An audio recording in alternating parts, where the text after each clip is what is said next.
Joining us now, Florida Congressman Cory Mills. He is in Israel helping Americans evacuate. Congressman, first of all, thank you for what you're doing. I did not like the administration and their initial comments to people, well, you just get a plane ticket. Well, one problem, all commercial airline flights out of Israel have been stopped at that time, so it was not the best advice. Finally now, the administration has said they're going to be sending airplanes over to rescue Americans that want to leave. Now, in light of this breaking news, which is Israel telling the UN to evacuate the northern Gaza Strip within 24 hours, and as you can see unfolding live right now before your eyes, Israel now firing back at Gaza, retaliatory strikes to what they have done over the last week. Clearly, that seems imminent now. This ground war is about to begin. Your thoughts on all of it?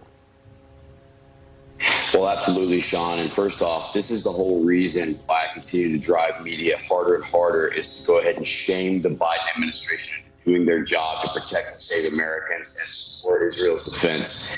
And so the whole idea that, I can make it real simple for Biden math. It is Team Mills, 77 Americans that I've rescued. Team Biden, 0. When you've got the entire full force of the U.S. government and you can't send a single charter aircraft. But here's the question, Sean. He was able to send in military aircraft to drop off supplies. Why wasn't those military aircraft loaded up with Americans to try and get them out before this actually occurred? And so there's a lot of questions. And again, this is reminiscent of 2021 Afghanistan. And you covered this with me, Sean, when I conducted the first overland rescue that had ever been done of Americans from there.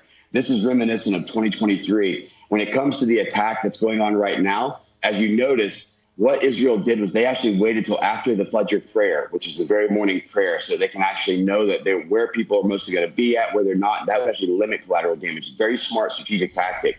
But also they're going after now the softening of the target and getting sure the UN and others are out so they don't have those collateral damage, even though I would argue that the UN has been completely useless at this stage, as they were during the JCPOA and Resolution 2231 and many other areas. But the bottom line is that Israel is now going to move into the full defense. They know that they have to eliminate Hamas in its entirety. If they don't, weakness invites aggression. The Biden administration knows all about that. You would have Hassan Nasrallah from Hezbollah coming in. You'd have Qais Khazali and Hadi al-Amri from the Iraq coming in.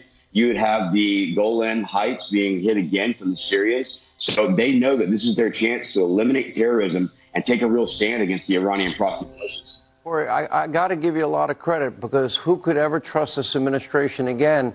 This is the same president that said he would never leave a single American behind in Afghanistan, and he abandoned hundreds of them.